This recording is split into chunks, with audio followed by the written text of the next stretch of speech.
समस्त श्रद्धालु भक्तजनों को सादर नमन।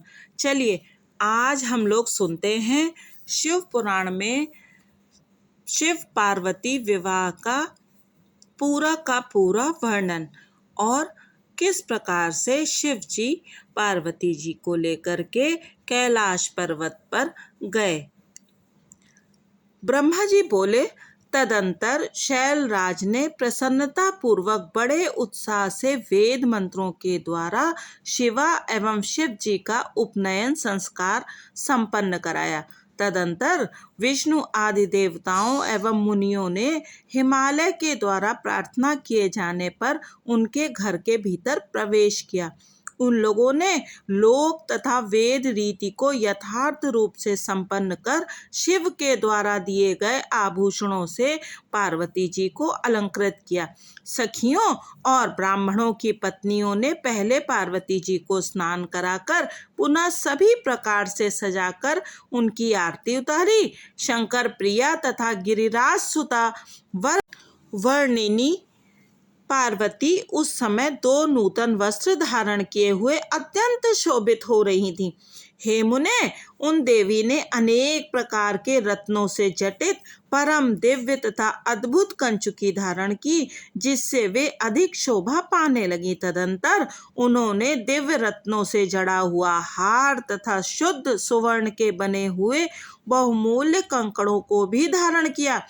तीनों जगत को उत्पन्न करने वाली तथा महाशैल की कन्या सौभाग्यवती वे पार्वती जी मन में शिव जी का ध्यान लगाकर वहीं पर बैठी हुई अत्यंत शोभित होने लगी। उस समय दोनों पक्षों में आनंददायक महान उत्सव हुआ और दोनों पक्ष नाना प्रकार के अवर्णनीय दान ब्राह्मणों को देने लगे। इस प्रकार लोगों को भी अनेक प्रकार के दान दिए गए और वहां उत्सव पूर्वक गीत वाद्य एवं विनोद संपन्न हुए। यहाँ ध्यान देने योग्य बात यह है कि जैसे आज भी वर द्वारा लाए हुए आभूषणों से वधू का श्रृंगार किया जाता है, वैसे ही हजारों लाखों वर्ष पूर्व शिव जी और पार्वती जी के विवाह में हुआ था। और भी ध्यान देने योग्य बात यह है कि सुवर्ण रत्न आदि चीजें तब उपलब्ध थीं और प्रचुर मात्रा में उपलब्ध थीं। चलिए अब आगे सुनते हैं। गर्ग ऋषि बोले, हे हिमालय, हे धराधीश, हे स्वामिन, हे काली के पिता, हे प्रभो, अब आप पाणी ग्रहण के निमित्त शिव जी को अपने घर पर ले आइए। ब्रह्मा जी बोले, तत्पश्चात गर्ग के द्वारा निर्देश किए गए कन्यादान के लिए उचित समय को जानकर हिमालय मन में अत्यंत प्रसन्न हुए। हिमालय ने आनंदित होकर पर्वतों, द्विजों तथा अन्य लोगों को भी अत्यंत प्रेम के साथ शिव जी को बुलाने की इच्छा से भेजा। वे पर्वत तथा ब्राह्मण हाथों में मांगलिक वस्तुएं लेकर महान उत्सव करते हुए प्रेम पूर्वक वहां गए जहां भगवान महेश्वर थे। उन लोगों ने जाकर के विष्णु आदि तथा शंकर जी से प्रार्थना की कि कन्यादान का उचित समय उपस्थित हो गया है, अब आप लोग चलें। यह सुनकर वे विष्णु आदि सभी देवता मन ही मन अत्यंत प्रसन्न हुए और जोर जोर से गिरिराज हिमालय की जय जयकार करने लगे। इसके उपरांत लोकों पर कृपा करने वाले शूलधारी ने परम प्रसन्न होकर मांगलिक द्रव्यों से युक्त जल से स्नान किया। सभी लोकपालों ने स्नान किए हुए तथा सुंदर वस्त्र से युक्त उन शिव जी को चारों ओर से घेर कर उनकी सेवा की तथा उन्हें वृषभ के स्कंद पर बैठाया। इसके बाद प्रभु को आगे करके सभी लोग हिमालय के घर की ओर चल पड़े। वे वाद्य बजाते हुए कुतूहल कर रहे थे। उस समय हिमालय के द्वारा भेजे हुए ब्राह्मण तथा श्रेष्ठ पर्वतगण कुतूहल से युक्त होकर शिव जी के आगे आगे चल रहे थे। मस्तक पर विशाल छत्र लगाए हुए चंवर डुलाए जाते एवं वितान से युक्त वे महेश्वर अत्यंत सुशोभित हो रहे थे। उस समय आगे आगे चलते हुए मैं, विष्णु, इंद्र तथा समस्त लोकपाल परमेश्वर से युक्त होकर सुशोभित हो रहे थे। उस महोत्सव में शंख, भेरियां, नगाड़े, बड़े बड़े ढोल तथा गोमुख आदि बाजे बार बार बज रहे थे। सभी गायक भी मंगल गीत गा रहे थे तथा सभी नर्तकियां अनेक प्रकार के तालों के साथ नाच रही थीं। उस समय इन सभी के साथ जगत के एकमात्र बंधु शिव परम तेज से युक्त होकर समस्त हर्षित सुरेश्वरों के द्वारा सेवित होते हुए तथा अपने ऊपर पुष्प वर्षा किए जाते हुए चल रहे थे। तत्पश्चात सभी लोगों से भली भांति पूजित होकर शंभु ने यज्ञ मंडप में प्रवेश किया। उस समय सभी लोग उन परमेश्वर की नाना प्रकार के स्तोत्रों से स्तुति कर रहे थे। श्रेष्ठ पर्वतों ने शिव जी को वृषभ से उतारा और प्रेम के साथ महोत्सव पूर्वक उन्हें घर के भीतर ले गए। हिमालय ने भी देवताओं तथा गणों सहित आए हुए ईश्वर को विधिवत भक्ति पूर्वक प्रणाम किया और उनकी आरती उतारी। मेना ने भी बड़े प्रेम से अपनी सखियों, ब्राह्मणों की स्त्रियों तथा अन्य स्त्रियों के साथ मुदित होकर शिव जी की आरती उतारी। कर्मकांड के ज्ञाता पुरोहित ने मधुपर्क दान आदि जो जो कृत्य था वह सब महात्मा शंकर के लिए संपन्न किया। उसके बाद अंतर्वेदी में बड़े प्रेम से प्रविष्ट होकर हिमालय वेदी के ऊपर समस्त आभूषणों से विभूषित तनवंगी कन्या पार्वती जहाँ विराजमान थी वहाँ विष्णु तथा मेरे साथ महादेव जी को ले गए। जहाँ घटिका यंत्र स्थापित था वहीं पर गर्गाचार्य जी बैठे हुए थे। विवाह की घड़ी आने तक वे प्रणव का जप कर रहे थे। गर्गाचार्य जी ने पुण्य वाचन करते हुए अक्षतों को पार्वती जी की अंजलि में दिया। तब पार्वती जी ने प्रेम पूर्वक शिव के ऊपर अक्षतों की वर्षा की।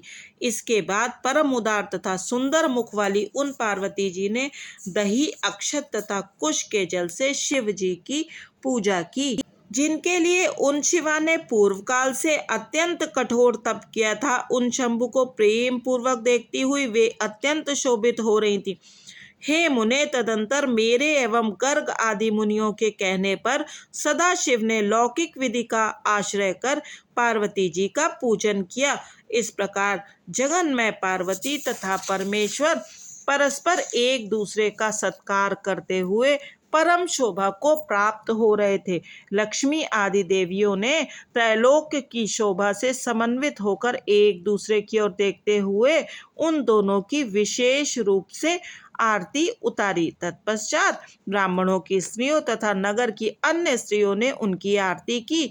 उस समय शिवा तथा शिव को उत्सुकता पूर्वक देखती हुई वे सब बहुत आनंदित हुई। इस प्रकार श्री शिव महापुराण के अंतर्गत द्वितीय रुद्र संहिता के तृतीय पार्वती खंड में हिमालय के घर शिव के गमनोत्सव का वर्णन नामक 47वां अध्याय पूर्ण हुआ। अब यहाँ पर आपको ये समझना होगा कि हमारे पुराणों में हजारों वर्ष पूर्व भी वर के साथ वधू के पूजन की भी परंपरा है। जो ये आजकल वोकिज्म चल रहा है और वो लोग कहते हैं कि हमारे धर्म में पैतृक सत्या है और स्त्रियों का बड़ा अपमान होता है, उन्हें ये सब समझ लेना चाहिए और आप लोगों को बताना भी चाहिए कि हमारे यहाँ तो हजारों लाखों वर्ष पूर्व से ही पति के साथ पत्नी के भी स्वागत की परंपरा है। पत्नी पति का सत्कार करती है, पूजन करती है और पति पत्नी का पूजन और सत्कार करता है। चलिए आगे का वर्णन सुनते हैं। ब्रह्मा जी बोले, इसी समय वहां गर्गाचार्य से प्रेरित हो मेना सहित हिमवान कन्यादान करने हेतु उद्यत हुए। उस समय वस्त्र तथा आभूषणों से शोभित महाभाग मेना सोने का कलश लेकर पति हिमवान के दाहिने भाग में बैठ गईं। तत्पश्चात पुरोहित के सहित हिमालय ने प्रसन्न होकर पाद्य आदि से और वस्त्र, चंदन तथा आभूषण से उन वर का वरण किया। आप सभी को याद होगा कि पिछले वर्ष ये एक बहुत कंट्रोवर्सी चली थी कि कन्या दान करने की क्या आवश्यकता है। कन्या मान, पहले तो आप कन्या मानिए और कन्यादान करना बहुत गलत है। देखिए, हमारे सनातन को बदनाम करना और हमारे सनातन धर्म पे आक्षेप लगाने का इन जो ये वोक लोग हैं उनका हमेशा से प्रयास रहा है। किंतु कन्या दान जो है वो कन्या का दान नहीं है। कन्या सदैव अपने माता पिता के साथ जुड़ी रहती है। ये कन्या के गोत्र का दान है। अपना गोत्र सौंप दिया जाता है। हमारे यहाँ तो ये कहा गया है कि एक स्त्री 3-3 कुलों का उद्धार करती है और स्त्री ही आगे आने वाली पीढ़ी के उद्धार के लिए भी उत्तरदायी है, क्योंकि माता के रूप में अगर वो अपने संतान को सही शिक्षा देती है तो फिर आगे आने वाली पीढ़ी भी अच्छी होती है। चलिए आगे पढ़ते हैं। तब सृष्टिकर्ता परमेश्वर शंभु के द्वारा हृदय से प्रेरित हुए हिमालय ने हंसते हुए प्रसन्नता के साथ शिवजी से कहा, हे शंभो, अब आप अपने गोत्र, प्रवर, कुल, नाम, वेद तथा शाखा को कहिए, विलंब मत कीजिए। ब्रह्मा जी बोले। उन हिमालय की यह बात सुनकर भगवान शंकर प्रसन्न होते हुए भी उदास हो गए और शोक के योग्य ना होते हुए भी शोक युक्त हो गए। उस समय श्रेष्ठ देवताओं, मुनियों, गंधर्वों, यक्षों तथा सिद्धों ने जब शंकर जी को निरुत्तर मुख देखा तब हे नारद, आपने सुंदर हास्य किया। हे नारद, उस समय ब्रह्मवेत्ता तथा शिव जी में आसक्त चित्त वाले आपने शिव जी के द्वारा मन से प्रेरित होकर वीणा बजाई। उस समय पर्वतराज विष्णु, मैंने देवताओं तथा सभी मुनियों ने आप बुद्धिमान को ऐसा करने से हठ पूर्वक रोका, किंतु जब शिव जी की इच्छा से आप नहीं माने तब पुनः हिमालय ने आपसे कहा, इस समय आप वीणा मत बजाइए। हे बुद्धिमान, हे देव ऋषि, जब उन्होंने हठ पूर्वक आपको मना किया तब आप महेश्वर का स्मरण करके हिमालय से कहने लगे। नारद जी बोले, हे पर्वतराज, आप मूर्खता से युक्त हैं, अतः कुछ भी नहीं जानते। महेश्वर के विषय में कथनीय बातों से आप सर्वथा अनभिज्ञ हैं। आपने इस समय जो इन साक्षात महेश्वर से गोत्र बताने के लिए कहा है वह वचन अत्यंत हास्यास्पद है। हे पर्वत, ब्रह्मा, विष्णु आदि भी इनका गोत्र, कुल, नाम नहीं जानते, दूसरों की क्या बात कही जाए। हे शैल, जिनके एक दिन में करोड़ों ब्रह्मालय को प्राप्त हो जाते हैं, उन शंकर जी का दर्शन आपने आज काली के तप के प्रभाव से ही किया है। ये प्रकृति से परे पर ब्रह्म, अरूप, निर्गुण, निराकार, निर्विकार, मायाधीश तथा परात्पर हैं। ये स्वतंत्र, भक्त सल और गोत्र, कुल तथा नाम से सर्वथा रहित हैं। ये अपनी इच्छा से ही सगुण सुंदर शरीर वाले तथा अनेक नाम वाले हो जाते हैं।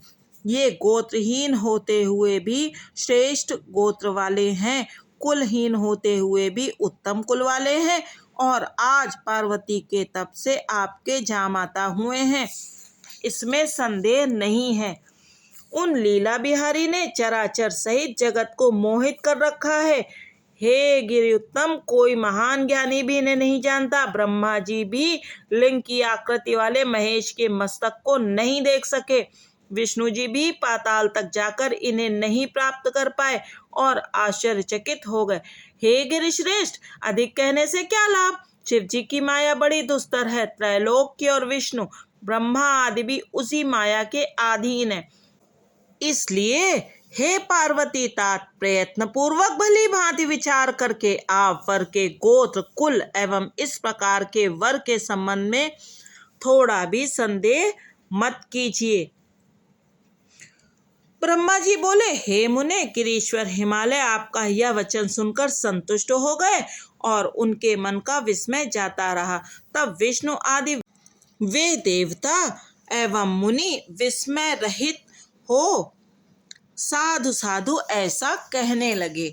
सभी विद्वान लोग महेश्वर के गांभीर्य को जानकर विस्मित होकर परम आनंद में निमग्न हो परस्पर कहने लगे, जिनकी आज्ञा से यह विशाल जगत उत्पन्न हुआ है और जो पर से भी परे निज बोध स्वरूप हैं, स्वतंत्र गति वाले एवं उत्कृष्ट भाव से जानने योग्य हैं, उन त्रिलोकपति शिव को आज हम लोगों ने भली भांति देखा। तदंतर वे सुमेरु आदि सभी श्रेष्ठ पर्वत संदेह रहित होकर एक साथ पर्वतराज हिमालय से कहने लगे, हे शैलराज, अब आप कन्यादान करने के लिए समुद्धत हो जाइए। विवाद से क्या लाभ? ऐसा करने से आपके कार्य में बाधा होगी। हम लोग सत्य कहते हैं। अब आपको विचार नहीं करना चाहिए। अतः आप शिव जी को कन्या प्रदान कीजिए। ब्रह्मा जी बोले। उन सुहृदों की वह बात सुनकर विधि से प्रेरित होकर हिमालय ने शिव जी को अपनी कन्या का दान कर दिया। उन्होंने कहा, हे परमेश्वर, मैं अपनी कन्या आपको दे रहा हूँ। हे सकलेश्वर, आप भार्या के रूप में इसे ग्रहण कीजिए और प्रसन्न होइए। इस प्रकार तीनों लोकों को उत्पन्न करने वाली अपनी कन्या पार्वती को हिमालय ने इस मंत्र से उन महान शिव को अर्पण कर दिया। इस प्रकार पार्वती जी का हाथ शिव जी के हाथ में रखकर वे हिमालय मन में बहुत प्रसन्न हुए, मानो उन्होंने इच्छा रूपी महासागर को पार कर लिया हो। पर्वत पर शयन करने वाले परमेश्वर ने प्रसन्न होकर अपने हाथ से वेद मंत्र के द्वारा पार्वती जी का कर कमल ग्रहण किया। हे मुने, लौकिक गति प्रदर्शित करते हुए पृथ्वी का स्पर्श कर महादेव ने भी को अदात इस मंत्र का प्रेम पूर्वक पाठ किया। उस समय सर्वत्र आनंददायक महान उत्सव होने लगा और स्वर्ग, भूमि तथा अंतरिक्ष में तीव्र जय ध्वनि होने लगी। सभी लोगों ने अत्यंत प्रसन्न होकर साधु शब्द तथा नमः शब्द का उच्चारण किया। गंधर्वगण प्रीति पूर्वक गान करने लगे तथा अप्सराएं नाचने लगीं। उसके बाद उन शैलराज हिमालय ने अति प्रसन्न होकर कन्यादान की यथोचित सांगता शिव जी को प्रदान की। तत्पश्चात उनके बंधुजनों ने भक्ति पूर्वक भली भांति पार्वती जी का पूजन कर शिव जी को विधि विधान से अनेक प्रकार के उत्तम द्रव्य प्रदान किए। हे मुनीश्वर, हिमालय ने भी प्रसन्न चित्त होकर पार्वती जी तथा शिव जी की प्रसन्नता के लिए अनेक प्रकार के द्रव्य दिए। उन्होंने उपहार स्वरूप नाना प्रकार के रत्न एवं उत्तम रत्नों से जड़े हुए विविध पात्र प्रदान किए। हे मुने, उन्होंने 1,00,000 सुसज्जित गायें, सजे सजाए 100 घोड़े, नाना रत्नों से विभूषित 1,00,000 अनुरागिणी दासियां दी और 1 करोड़ हाथी तथा सुवर्ण जटित एवं उत्तम रत्नों से निर्मित रथ प्रदान किए। इस प्रकार परमेश्वर शिव को विधि पूर्वक अपनी पुत्री शिवा गिरिजा को प्रदान करके हिमालय कृतार्थ हो गए। तत्पश्चात पर्वतराज ने हाथ जोड़कर श्रेष्ठ वाणी में माध्यान्दिनी शाखा में कहे गए स्त्रोत से परमेश्वर की स्तुति की। इसके बाद वेदज्ञ हिमालय की आज्ञा पाकर मुनियों ने अति प्रसन्न होकर शिवा के सिर पर अभिषेक किया और देवताओं के नाम का उच्चारण कर पर्युक्षण विधि संपन्न की। हे मुने, उस समय परम आनंद उत्पन्न करने वाला महोत्सव हुआ। इस प्रकार श्री शिव महापुराण के अंतर्गत द्वितीय रुद्र संहिता के तृतीय पार्वती खंड में कन्यादान वर्णन नामक 48वां अध्याय पूरा हुआ। ब्रह्मा जी बोले, हे नारद, इसके अनंतर मेरी आज्ञा से ईश्वर ने ब्राह्मणों द्वारा अग्नि स्थापन करके पार्वती जी को अपने पास बैठाकर हवन किया। शिव ने ऋक्, साम तथा यजुर्वेद के मंत्रों से अग्नि में आहुति दी और काली के भाई मैनाक ने लाजा की अंजलि दी। हे तात, इसके बाद लोकाचार का विधान कर काली और शिव दोनों ने प्रसन्नता के साथ विधिवत अग्नि की प्रदक्षिणा की। हे नारद, तदंतर मैंने शिव जी की आज्ञा से मुनियों के साथ परम प्रीति से शिवा शिव के विवाह के शेष कृत्यों का संपादन किया। उन दोनों के सिर पर आदर पूर्वक मांगलिक अभिषेक हुआ और ब्राह्मणों ने आदर के साथ उन्हें ध्रुव दर्शन कराया। हे विप्रेंद्र, उसके बाद हृदयालंबन का कर्म तथा बड़े महोत्सव के साथ स्वस्ति वाचन हुआ। ब्राह्मणों की आज्ञा से शंभु ने शिवा की मांग में सिंदूर लगाया। उस समय गिरिजा जी अत्यंत अद्भुत अवर्णनीय रूपवती हो गईं। तत्पश्चात ब्राह्मणों की आज्ञा से दोनों एक आसन पर विराजमान हुए और भक्तों के चित्त को आनंद देने वाली अपूर्व शोभा से संपन्न हो गए। हे मुने, तदंतर अद्भुत लीला करने वाले उन दोनों ने अपने स्थान पर आकर मेरी आज्ञा से प्रसन्नता पूर्वक संस्त्रव प्राशन किया।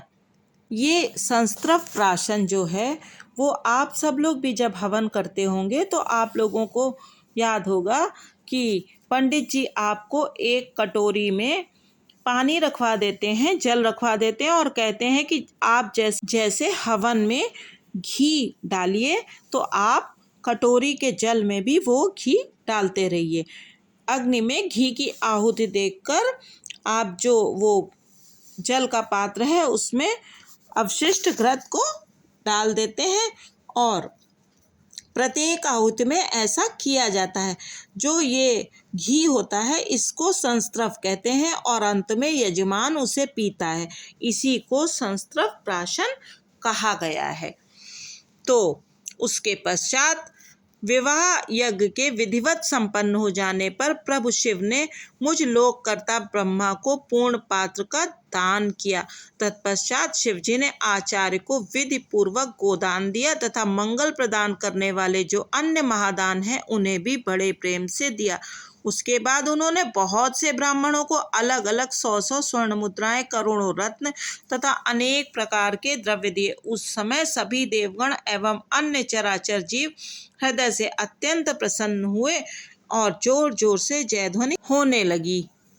सभी और मंगल ध्वनि के साथ गान होने लगा और सबके आनंद को बढ़ाने वाली रम्य वाद्य ध्वनि होने लगी। उसके बाद मेरे साथ विष्णु देवता, मुनिगण तथा अन्य लोग हिमालय से आज्ञा लेकर प्रसन्नता पूर्वक अपने अपने निवास स्थान को गए।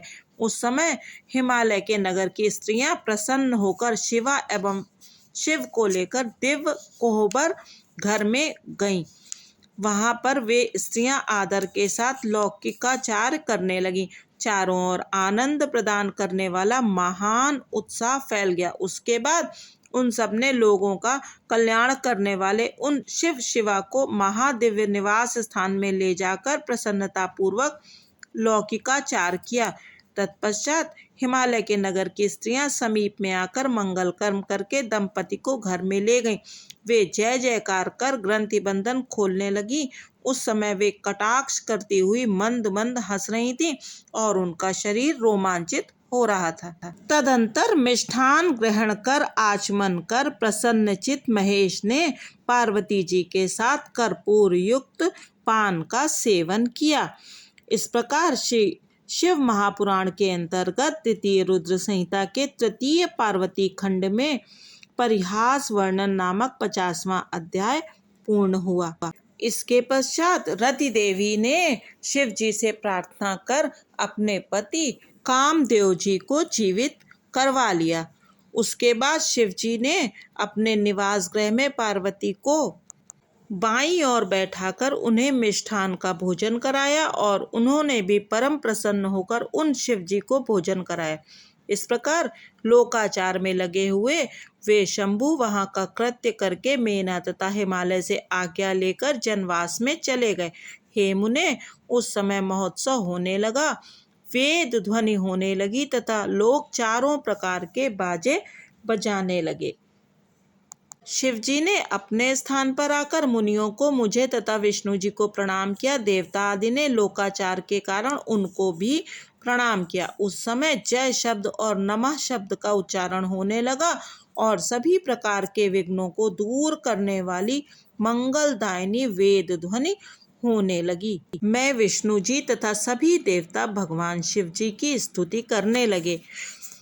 ब्रह्मा जी बोले, हे नारद, इस प्रकार गिरजापति महेश्वर प्रभु की स्तुति कर वे विष्णु आदि देवगण परम प्रीति से शिव जी की यथोचित सेवा करने लगे। हे नारद, तब लीला से शरीर धारण करने वाले महेश्वर भगवान शंभु ने उन सबको श्रेष्ठ सम्मान प्रदान किया। हे तात, इसके बाद वे विष्णु आदि सभी लोग महेश्वर की आज्ञा प्राप्त करके अत्यंत हर्षित, प्रसन्न, मुक्त तथा सम्मानित होकर अपने अपने स्थान को चले गए। इस प्रकार श्री शिव महापुराण के अंतर्गत द्वितीय रुद्र संहिता के तृतीय पार्वती खंड में 51वां अध्याय पूर्ण हुआ। ब्रह्मा जी बोले, हे तात, इसके बाद भाग्यवान एवं बुद्धिमान पर्वत श्रेष्ठ हिमालय ने सबको भोजन कराने के लिए आंगन को सजाया। उन्होंने अच्छी प्रकार से उसका मार्जन तथा लेपन कराया और अनेक प्रकार की सुगंधित वस्तुओं से आदर पूर्वक उसे अलंकृत कराया। तदंतर अपने पुत्रों तथा अन्य पर्वतों द्वारा शंकर जी सहित सभी देवगणों तथा अन्य लोगों को भोजन के लिए बुलवाया। हिमालय ने प्रभु तथा उन सभी देवगणों का यथोचित सत्कार करके घर के भीतर उत्तम आसनों पर प्रसन्नता के साथ बैठाया और उन्हें अनेक प्रकार की सुभोज्य वस्तुओं को परोसकर नम्रता पूर्वक हाथ जोड़कर भोजन के लिए प्रार्थना की। उसके बाद विष्णु आदि सभी देवता हिमालय से इस प्रकार सम्मानित होकर सदाशिव को आगे कर भोजन करने लगे। उस समय सभी देवगण मिलकर एक साथ पंक्तिबद्ध होकर परस्पर हास्य करते हुए अलग अलग भोजन करने लगे। महाभाग नंदी, भृंगी, वीरभद्र तथा वीरभद्र के गण पृथक होकर कौतूहल में भरकर भोजन करने लगे। अनेक प्रकार की शोभा से संपन्न महाभाग इंद्र आदि लोकपाल तथा देवगण अनेक प्रकार के हास परिहास के साथ भोजन करने लगे। सभी मुनि, ब्राह्मण तथा भृगु आदि ऋषिगण आनंद के साथ पृथक पंक्ति में बैठकर भोजन करने लगे। इस प्रकार चंडी के सभी गणों ने भी भोजन किया। वे भोजन करने के बाद प्रसन्नता पूर्वक कौतूहल करते हुए अनेक प्रकार के हास परिहास कर रहे थे। इस तरह विष्णु आदि उन सभी देवताओं ने आनंद के साथ भोजन किया। फिर आचमन करके विश्राम के लिए वे प्रसन्नता पूर्वक अपने अपने निवास स्थान को चले गए। इधर मेना की आज्ञा से सभी पतिव्रता स्त्रियां भक्ति पूर्वक शिव से प्रार्थना कर वास नामक परम आनंददायक निवास गृह में ले गईं। वहां पर मेना के द्वारा दिए गए मनोहर रत्नों के सिंहासन पर बैठाकर प्रसन्नता पूर्वक शिव जी वास गृह को देखने लगे।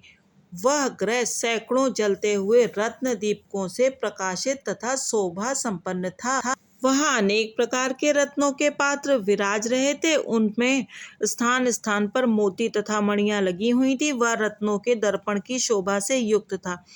वह श्वेत वर्ण के चवरों से मंडित था। उसमें मोतियों और मणियों की मालाएं लगी हुई थी। वह परम ऐश्वर्य से संपन्न, अनुपम, महादिव्य, विचित्र, अत्यंत मनोहर तथा चित्त को प्रसन्न करने वाला था और उसके प्रत्येक स्थल में नाना प्रकार की कारीगरी की गई थी। वह गृह शिव के द्वारा दिए गए वर का अतुलनीय प्रभाव प्रकट कर रहा था और शोभा से संपन्न होने के कारण उस ग्रह का शिवलोक नामकरण किया गया था। वह अनेक प्रकार के सुगंधित, उत्तम द्रव्यों से सुवासित, उत्तम प्रकाश से युक्त, चंदन अगरू युक्त तथा पुष्प की सैया से समन्वित था। वह ग्रह विश्वकर्मा के द्वारा रचित नाना प्रकार के चित्रों की विचित्रता से युक्त था। उसमें सभी उत्तम रत्नों के सारों से रचित श्रेष्ठ हारों के ढेर लगे हुए थे। कहीं देवताओं के लिए अत्यंत मनोहर बैकुंठ बना हुआ था, कहीं ब्रह्मलोक बना हुआ था, कहीं लोकपालों का पुर बना हुआ था, कहीं मनोहर कैलाश बना हुआ था, कहीं इंद्र का मंदिर बना था और कहीं सबके ऊपर शिवलोक सुशोभित हो रहा था। आश्चर्यचकित करने वाले ऐसे घर को देखकर शिव जी गिरिराज हिमालय की प्रशंसा करते हुए परम प्रसन्न हो गए। उसके बाद शिव जी ने परम रमणीय तथा उत्तम रत्न पर्यक पर प्रसन्न होकर लीला पूर्वक शयन किया। हिमालय ने अपने सभी भाइयों को तथा अन्य लोगों को बड़े प्रेम से भोजन कराया तथा श्रेष्ठ कृत्य पूर्ण किया। इस प्रकार हिमालय को सब कार्य पूर्ण करते हुए एवं ईश्वर शिव जी के शयन करते हुए सारी रात बीत गई और प्रभात काल उपस्थित हो गया। तब प्रातः काल होने पर धैर्य एवं उत्साह से भरे हुए लोग अनेक प्रकार के बाजे बजाने लगे। विष्णु आदि सभी देवगण उठ गए और अपने इष्ट देव शंकर का स्मरण कर प्रसन्नता के साथ शीघ्रता से सज्जित होकर तैयार हो गए। अपने अपने वाहनों को सजाकर कैलाश जाने के लिए उत्सुक उन लोगों ने शिव जी के समीप धर्म को भेजा। तत्पश्चात नारायण की आज्ञा से निवास गृह में आकर योगी धर्म योगीश्वर शंकर से समयोचित वचन कहने लगे। धर्म बोले, हे भव, उठिए उठिए, आपका कल्याण हो। हे प्रमथादिप जनवासे में चलिए और वहां उन सभी को कृतार्थ कीजिए। ब्रह्मा जी बोले, हे नारद, धर्मराज के इस वचन को सुनकर शिव जी हंसे। उन्होंने कृपा दृष्टि से धर्म की ओर देखा और शैया का परित्याग किया। वे हंसते हुए धर्म से कहने लगे, तुम आगे चलो, मैं भी वहां शीघ्र ही आऊंगा, इसमें संदेह नहीं है। ब्रह्मा जी बोले, शंकर जी के द्वारा इस प्रकार कहे जाने पर धर्मराज जनवासे में गए और बाद में स्वयं प्रभु शंकर जी भी वहां जाने का विचार करने लगे। इसे जानकर स्त्रियां आनंद में भरकर वहां पहुंच गईं और शिव जी के दोनों चरणों को देखते हुए मंगलगान करने लगी। इसके बाद वे शिव जी लोकाचार प्रदर्शित करते हुए प्रातः कृत्य करके मेना एवं पर्वतराज से आज्ञा लेकर जनवासे में गए। हे मुने, उस समय महोत्सव होने लगा, वेद ध्वनि होने लगी और लोग चारों प्रकार के बाजे बजाने लगे। शिव जी ने अपने स्थान पर आकर मुनियों को, मुझे तथा विष्णु जी को प्रणाम किया तथा देवता आदि ने भी लौकिक आचारवश उनकी वंदना की। उसी समय चारों ओर जय शब्द, नमः शब्द और मंगलदायक वेद ध्वनि होने लगी। इस प्रकार वहां महान कोलाहल व्याप्त हो गया। इस प्रकार श्री शिव महापुराण के अंतर्गत द्वितीय रुद्र संहिता के तृतीय पार्वती खंड में वर वर्ग का भोजन और शिव शयन वर्णन नामक 52वां अध्याय पूर्ण हुआ। ब्रह्मा जी बोले, हे नारद, तदंतर विष्णु आदि सभी देवगण एवं तपोधन मुनिगण आवश्यक कर्म करके हिमालय से प्रस्थान करने का उपक्रम करने लगे। हिमालय भी स्नान कर अपने इष्ट देव की यत्न पूर्वक पूजा करके नगरवासियों एवं बंधु वर्गों को बुलाकर प्रसन्नता पूर्वक जनवासे में गए। उन्होंने शंकर जी का विधिवत पूजन करके आनंद पूर्वक प्रार्थना की, आप इन सभी के साथ कुछ दिन तक मेरे घर पर निवास कीजिए। हे शंभो, आपके दर्शन से मैं कृतार्थ तथा धन्य हो गया हूँ, इसमें संशय नहीं है, जो कि आप देवताओं के साथ मेरे घर आए हैं। ब्रह्मा जी बोले, शैलराज ने इस प्रकार बहुत कहकर दोनों हाथ जोड़कर प्रणाम करके विष्णु आदि देवगणों के साथ प्रभु को आमंत्रित किया। तत्पश्चात आदर के साथ मन में शिव जी का ध्यान कर विष्णु जी के सहित देवता तथा मुनिगण प्रसन्नता पूर्वक हिमालय से कहने लगे। देवता बोले, हे गिरिराज, आप धन्य हैं और आपकी कीर्ति महान है। तीनों लोकों में आपके समान पुण्यात्मा कोई व्यक्ति नहीं है, जिसके द्वार पर सज्जनों को गति देने वाले भक्त वत्सल एवं परम ब्रह्म महेश्वर अपने सेवकों के साथ कृपा करके पधारे। आपने हमें ठहरने के लिए मनोहर जनवासा दिया एवं विविध सम्मान दिया। हे गिरीश्वर, आपने ऐसे उत्तम भोजन दिए हैं जो अवर्णनीय हैं।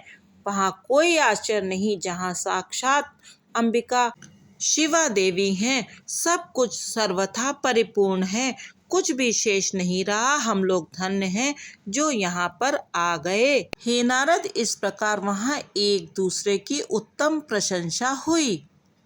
जय शिव शंभु, जय माता पार्वती। तो यहाँ तक का वर्णन मैंने आपको सुना दिया। अब किस प्रकार से माता पार्वती जी की विदा हुई और वो भगवान श्री शिव जी के साथ कैलाश पर्वत को गईं, ये वर्णन हम लोग अगले अंक में सुनेंगे, क्योंकि वीडियो बहुत लंबा हो जाएगा और फिर आप लोगों को आनंद नहीं आएगा। कृपया आप लोग, यदि आपको अच्छा लगा हो ये शिव विवाह का वर्णन, तो इस चैनल को सब्सक्राइब अवश्य करें और लाइक भी ज़रूर करें। आपके लाइक करने से मुझे बड़ी प्रसन्नता होगी। बहुत बहुत धन्यवाद। जय शिव शंभु, जय माता पार्वती। जय हो।